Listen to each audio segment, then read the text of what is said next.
Trump announced today he'd be getting rid of reciprocal tariffs on certain items. Local 5's Emma Schroner joins us now. Emma, one of those items is reigniting some back and forth between cattle producers and the president. Yeah, Alex, beef is listed as a product that Trump is deciding will no longer be subject to these tariffs. I spoke with one cattle rancher who says the ongoing tariff negotiations are just one part of the many things that producers have to juggle right now. President Donald Trump announced he has signed an executive order removing reciprocal tariffs from certain products, including coffee, tropical fruits and fruit juices, and beef. It comes after Trump put a 50% tariff on cattle coming from Brazil earlier this year. The new order would slash this, potentially changing the game for U.S. cattle ranchers. Here in Iowa, producer Justin Robbins says it's too early to feel the full impact this will have. What I've gathered from you so far is that this move isn't really, you don't know quite yet if it's a net positive or a net negative. You're just kind of waiting to see how things play out. Wholeheartedly, I'm waiting to see how things play out. I'd love to make as much money on beef every day as I could, but also as in your shoes as a consumer, you know, it still needs to be a very wholesome, high quality, clean protein that you can afford to put on your table. Robbins says this announcement is just one piece of the puzzle for the challenges cattle producers are facing. This boils down to supply and demand. And when you're sitting at I believe it's close to a 60-year low in herd inventory, we can only produce so many live calves out of so many live cows. It's the same sentiment Robbins told Local 5 a few weeks back after Trump told ranchers they needed to get their prices down. During that conversation, he said he wants the president to visit his farm, and now the invitation still stands. I would love to invite him into my world and how things really happen here, because it's not all sunshine and rainbows. There are lows with the highs. The Iowa Cattlemen's Association also shares their response with Local 5, saying in part, quote, while the Iowa Cattlemen's Association and our members understand the sentiment behind some of President Trump's comments, the uncertainty and unnecessary volatility that come with those comments can negatively impact the markets and therefore producers, which is what we want our government officials to recognize. Robbins tells me some challenges might be alleviated by getting younger producers into the industry and making sure ranchers are fully utilizing their land in the correct manner. Alex? Well, 2 metro agencies are set to become the first in Iowa to offer blood transfusions before patients get to the hospital. As Local 5's Alex Fulton reports, this pilot program is only the beginning of life-saving care. All right, blood is ready. The pilot program Good for blood. promises to double the chance of survival for wound victims. It can be used on anyone who's been shot, stabbed, or involved in a car crash. There's always a good idea fairy that can come up with a lot of neat things. This is real, and this is a game changer. So that's point number one. Ambulances belonging to supervisors with the Des Moines Fire Department and the West Des Moines EMS District Blood looks good. will now carry blood. As a result, transfusions can be done on scene We're en route approximately 6 minutes out. or in ambulances on the way to the hospital. We see it every day. We see patients that, if we just would have seen them a few minutes earlier, if we just had a little bit more time, we could have had a chance to change that patient's outcome. Altogether, the specialized equipment is worth around $3,000. Looks like she's lost about a liter. The ambulances will carry O-negative blood type, which can be given out to anyone. We are injecting the most sophisticated component of hospital care directly into the field, capitalizing on that vital golden hour to give patients the oxygen carrying capacity they desperately need to survive. The pilot program won't stop at the Des Moines Firehouse. The Iowa Bureau of Emergency Medical and Trauma Services wants to eventually roll it out at departments of all sizes across the state. I mean, we have 400 ambulance services across the state. About 70% of those are staffed with volunteers. Not all of them will have the capacity to do this because of the level of care that they're authorized to provide. A change to the scope of practice is needed to allow paramedics to perform pre-hospital blood transfusions. The goal is for that change to be implemented by the middle of next year. In Des Moines, Alex Fulton, Local 5 News. In the wake of high nitrate levels in the Des Moines and Raccoon Rivers leading to a lawn watering ban this past summer, some Iowans are asking what's next. Local 5's JD Snover has more from a group working to answer that question. Environmental advocacy groups came together over the weekend to provide historical context when it comes to policy related to water quality, and they began to outline some of the changes that they'd like to see. It's how we got in this mess in the first place because of policies. Former Polk County Administrator John Norris, who launched a county study linking water quality to agriculture, says awareness isn't the only answer. It's going to be a change in policies that get us out of this. The county's report shows agriculture accounts for over 75% of phosphorus and nitrogen pollution in central Iowa's two main water sources. We have been attempting voluntary conservation practices since 1935, so that's 90 years ago. Michael Schmidt with the Iowa Environmental Council says asking farmers to voluntarily participate in conservation practices, at least within the current system, doesn't work. We are making some progress, but it will take several thousand years to actually meet all of these goals. He says farm programs create incentives that make compliance harder, something Norris argues isn't the farmer's fault and could be fixed in a future farm bill. We're cautious not to just throw farmers under the bus here. They have farmed the way that they have been required to farm to stay in business. We've got to change that for them. So what many of them can actually farm the way they want to, and not be dependent on what their ag lender requires them to max out the federal farm payments and the crop insurance that creates overproduction. Local 5 has reached out to the Iowa Farm Bureau as well as Governor Kim Reynolds' office, but has not heard back. In Des Moines, I'm J.D. Snover, Local 5 News. One of Des Moines' most cherished music venues is closing at the end of this year. Local 5's Emma Stoner shares why Lefty's live music has to come to an end and how it underlines a bigger trend in the city. After a decade in business, Lefty's Live Music is shutting its doors.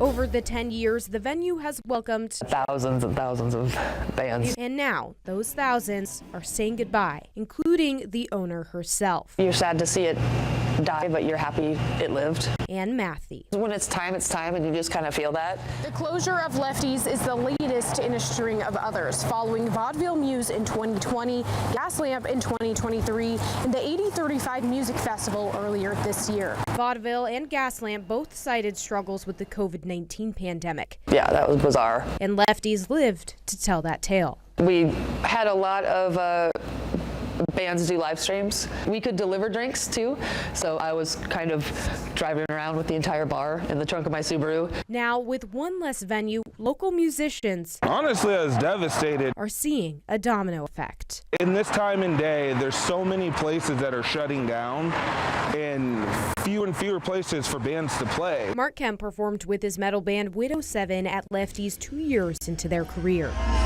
Oh man, it was amazing. It was kind of a shocker to see how many people had come out for us. The band is now deactivated, but Kemp continues working on his own projects and thanks Lefty's for how much he and Widow 7 has grown. Kids who are just starting out in their basement and garages, they need a place to play, and a place like Lefty's is that place. And the people who were once those kids are now paying tribute one last time. We've had bands reaching out to us and adding them into little dates that a Monday that we had open in December that we couldn't fill. Now it's filled because they went and do one last show. In Des Moines, here at Lefty's. Emma Stroner, Local 5 News.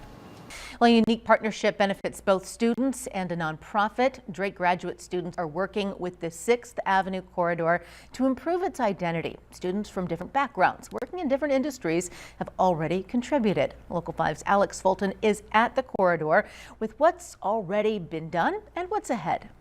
Drake graduate students are ditching the classroom and taking what they've learned to here, the 6th Avenue corridor. The students are working to strengthen the nonprofit that oversees the neighborhood. The 6th Avenue corridor was once home to a bustling hub of black business owners during the segregation era. You had Fort Des Moines, and black residents, families, vets could not live there, and so that's why they were at Center Street in the first place. Jasmine Brooks is in charge of a nonprofit working to revitalize the historic neighborhood, the organization's only paid employee. Thanks to a partnership with the Drake Master of Science and Leadership program, she has some help. We're trying to create leaders that can navigate complexity, that can develop inclusive teams, and can really drive meaningful change. Molly Shepard's graduate students were split into two groups last spring. The first identified the nonprofit's goals, while the second figured out the community's needs. There's been so much transition over, the last 5-10 years here, that making sure our residents are happy with those changes and they are understanding those changes, especially in a language that they speak, was a really big thing. The project will pick back up in the spring with two new groups of students. One will identify additional objectives for the nonprofit, and the other will collaborate with other organizations. They're going to work directly with community organizations to kind of come up with what's next. What do we need to address moving forward? 12 Drake graduate students will work on the capstone next spring. The hope is that it will continue after that semester and keep building off of the previous year's work. In Des Moines, Alex Fulton, Local 5 News. Well, it's been nearly a week since the federal government reopened and Congress shifted back to its regular priorities. Local 5's J.D. Snover is in studio with more from one group of Iowans still in limbo and what local elected officials say could be next for them. That's exactly right, Stephanie. We're talking about Affordable Care Act enrollees. ACA tax credits and other programs were a key reason Senate Democrats were holding out during the shutdown. And while the deal to reopen the government addressed many issues, this wasn't one of them. We've kind of come to expect this. Amber Gustafson's family has used the health insurance marketplace since it first became available, and she remembers the last time access was up in the air. While that was happening, I was literally sitting in a radiologist's office awaiting extra screening because there had been an abnormality detected on the very first mammogram that I had ever done. And so I was literally sitting there shaking as I was laying on the table having an ultrasound of my breast done. For her, the marketplace is essential because she and her husband both run a local business and can't rely on company plans, a situation many farmers and small business owners face. A lot of people are like, oh, just get health insurance through your company. Well, we are the company. Like that, it's not like that's some other pot of money. That's the same, it's all the same pot of money, basically. It's an issue Democrats hope to address during the shutdown, while Republicans promise to revisit it once the government reopened. Local 5 reached out to Iowa's representatives. In part, Representative Zach Nunn says, quote, Iowans deserve affordable, dependable coverage, and too many families are still facing high costs and limited choices. Extending these credits alone won't address the underlying factors driving healthcare costs. We need bipartisan solutions that improve stability and affordability over the long term. While the uncertainty continues for Gustafson, she's hopeful something will get done. I don't know what the plan is going to be, but I am looking for leaders with some backbone and some moral courage to actually care about families like ours. So there's no current exact timeline for action on these tax credits, which is part of where that uncertainty stems from. Local 5 will stay on the story and continue to provide updates as they become available. Stephanie. Tonight, an Urbandale family is being vulnerable. They're sharing an incredibly personal and painful part of their lives after the recent suicide of their teenage son, Miles. He was the victim of bullying that led to depression. Now, as Local 5's Megan McPherson reports, the people who loved Miles have a call to action. Love Vermont, but it's the season of the sticks tonight. For 15-year-old Miles Phipps, creating music was more than just a hobby. But I just like to play the victim. I'll drink. Miles' mother, Ashley. This year he picked up guitar and he started writing music and he got it on Spotify. It was his language, a way to share the parts of himself the world didn't always see. He's always been different. He's always been himself.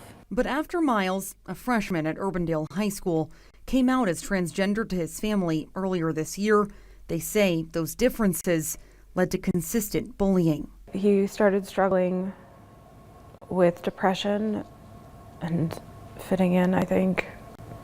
And he told a teacher that he trusted that he wanted to go non-binary and use his middle name. And then after that, there was pretty severe bullying. On November 4th, Miles died by suicide. His family believes bullying was a factor. I lost my son over bullying. People not being accepting of things that are different. But not the only one. Local 5 was contacted by an Urbandale parent who says their student was in one of Miles' classes. That parent claims the day before Miles died, a substitute teacher failed to use his correct pronouns. We reached out to Urbandale Community Schools to confirm what the parent told us. In response, the district said it couldn't comment on student or personnel-specific allegations, but a spokesperson did tell Local 5 the substitute teacher will no longer be allowed to teach in the district. Urbandale Schools also said staff are offering support to help students cope with Miles' death and emphasized a dedication to, quote, cultivating a safe, caring, and supportive learning environment for all students and staff.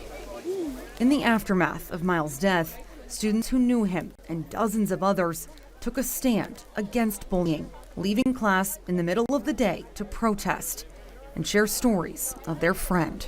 As Miles' family continues to grieve, they say his story should be a call for compassion and for action. I feel like it's my job now to be courageous and brave enough to make sure that everybody else understands that it's important to be brave and speak up, and it's okay to be unique and special. In Des Moines, Megan McPherson, Local 5 News. A proposed change in Pella could give police more authority when it comes to people camping in parks. Local 5's JD Snover joins us from a city park with what the ordinance would do and why city leaders say it's needed. A proposed change to city code would disallow storing personal items in public spaces like the shelters here at West Market Park.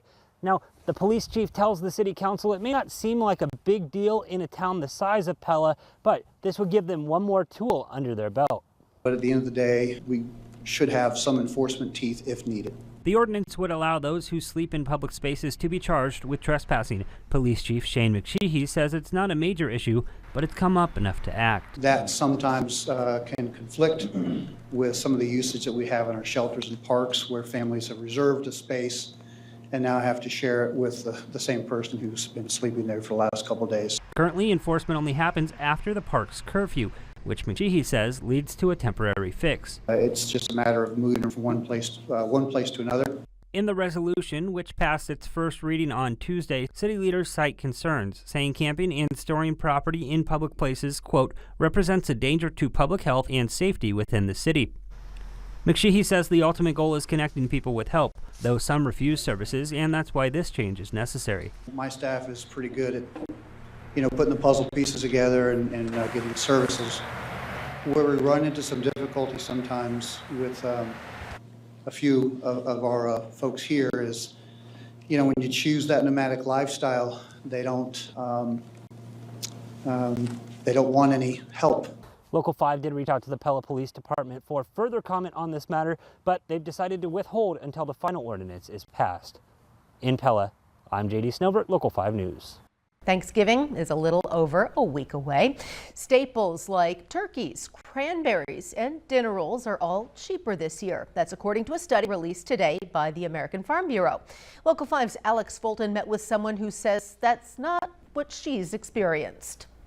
Every year, the park's Thanksgiving community dinner provides a free Thanksgiving meal to people in need. We are about to start our prep for the week, so starting this coming Sunday, we'll start bringing in all of our supplies. Hillary Whitfield says most of the ingredients cost 1% to 2% more compared to last year. Even more expensive, paper products at 5%. It is stressful to know, are we going to have the money to feed the amount of people that we want to feed? An annual study from the American Farm Bureau tells a different story. It found the average cost of a Thanksgiving meal is down 5% from last year. Retailers are offering sales on Thanksgiving turkeys in order to get consumers in the door because they know that folks are feeling it in their pocketbooks right now, and they just want to be cognizant of that. Whitfield says the discrepancy is because of the sheer number of people she's serving. What people need to realize is that we're feeding 3,300 people and not a family of just 5 or just yourself. It's to supply 3,300, so those numbers are way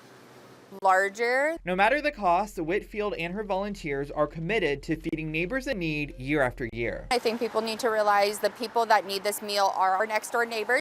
They are the people you see at the grocery store or walk by. The Parks Community Thanksgiving Dinner will take place from 11 to 1 p.m. on Thanksgiving at Chuck's Restaurant. Plates for dine-in and carry-out will be offered on a first-come, first-served basis.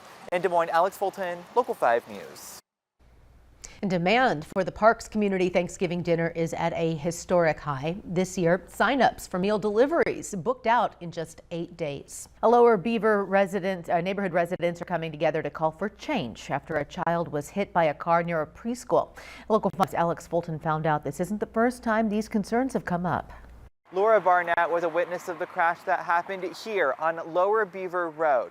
She claims that she and other residents have had concerns for years that have gone unaddressed. My stomach dropped. Around 8 Monday morning, Laura Barnett saw flashing lights right by Woodlawn Education Center. When we got closer, there was a little gurney, and I knew the worst had happened, and I saw a paramedic holding a toddler's backpack. The boy, a student at the preschool, had been hit by a car and thankfully only suffered minor injuries. This kind of lit a fire under us where, you know, it hasn't happened recently, but children have been injured in the past in this area. The incident drove Barnett to assemble a task force of Woodlawn parents and other residents who want the area to be designated as a school zone. We've been asking for years for the consideration for this to be a school zone, or for at the very least for the road to drop down to 25 miles an hour, and for assistance with flashing pedestrian signals. Barnett says city officials have previously told her in order for it to become a school zone, they would have to give the same distinction to every other preschool in the city. Lower Beaver, in my opinion, should be lowered to 25. I consider this a school zone, but under state regulations and the city code, it doesn't meet it. City Council member Chris Coleman represents the area and says the city will do a traffic study and consider making other changes. But it's my understanding right now that there are no standalone preschools where we've designated it as a school zone. That is going to be something we take a look at, and we want to make sure that kids are safe. Barnett and her task force members plan to attend the next city council meeting to make sure their voices are heard. We're just going to be more obnoxious this time. I have no problem doing that, as long as another kid doesn't get hurt. In Des Moines, Alex Fulton, Local 5 News. 2 people are left with injuries after a duplex caught fire in Des Moines this morning. Local 5's J.D. Snover went to the scene to find out more. This house behind me here on East Leach Avenue on the south side of Des Moines near South Union Elementary School caught fire early this morning, according to fire officials. A mix of thick smoke and dense fog filled the air as flames rose in this Southside duplex Thursday morning. Smoke was really bad. You could smell it, taste it. Neighbor Chad Zerflu says he rushed to help after noticing something was wrong. I called 911 and then went up there, knocked at the door, pounded, kicked it, did whatever I could to get anybody's attention. Fire crews say at least 2 people were inside at the time they arrived. There was a individual that came out of the basement. He self-extricated. Crews have evaluated him. He refused medical treatment. During their search procedure, they found another victim unconscious, and he was transported to Iowa Methodist. Their condition is currently unknown, but Emery says it's probable that their injuries are life-threatening. He also says the structure isn't a total loss, but they will still see some significant damage. This house is a little bit deceiving because you look at it as a single structure, but it's divided up into 2 apartments. So there's 2 different sections that we really need to kind of get in there and evaluate and find out where all the damage is. On top of the odd structure, dense fog added a layer to issues crews were facing. But yeah, it didn't help by any means at all. Now this situation is fluid, and Local 5 will keep you updated as more information comes available. In Des Moines, I'm J.D. Snover, Local 5 News. We begin with an update to a continuing conversation about autism and vaccines. Local 5's Emma Stroner joins us in studio. And Emma, the CDC has changed the information on their vaccine safety page. They have, Stephanie. These 3 points beside me were added to their autism and vaccine section Wednesday. They're saying the claim vaccines do not cause autism can't be ruled out, and that officials have been disregarding a link between the 2. I spoke with one expert and advocates, and some tell me they believe this is a setback, while others consider it a win. Amid ongoing discourse surrounding the role of vaccines in cases of autism, Centers for Disease Control and Prevention has changed their autism and vaccines page, bringing back claims that were previously discredited. Among those claims is one saying that because research hasn't ruled out the chances of infant vaccines causing autism, the claim vaccines do not cause autism isn't valid. University of Iowa Public Health professor Natasha Askelson says that's not quite how it works. It's almost impossible to prove the lack of cause. We can show that there is no evidence that links autism and vaccines. That we can do, but to show what the CDC's new statement is, it's not possible to do science to do that. Askelson tells Local 5 she finds it very concerning that the CDC isn't following the science they funded. And Kevon Edwards, an Iowan with autism, I'm not going to sugarcoat it, finds it concerning for another reason. It shows how our government has continued to push autism as a condition that is to be feared instead of something that should be accommodated for. This is just another step in a long history of suppression and eugenics when it comes to autism. This comes nearly 2 months after the Trump administration linked Tylenol use during pregnancy to a child's risk of autism. I want our officials to look at autism not as a disability that should be eradicated. It needs to be something that we accept as a part of our society. With information changing, officials and activists say one person is always going to be your best resource when it comes to vaccines. Go to your healthcare provider, find out what you need. And in a statement to Local 5, Chair of Iowa Immunizes Dr. Nathan Boonstra says, in part, quote, "Your child's doctor is your most valuable resource when it comes to vaccines and the health of your child." We also reached out to Informed Choice Iowa and just received a statement into our newsroom. They say in part, quote, "This is a great first step in providing transparency for all Iowans with regard to the actual past research done pertaining to vaccines and autism." And they applaud Secretary Kennedy's HHS for this renewed effort to prioritize research surrounding the chronic disease epidemic of our nation's children. Stephanie?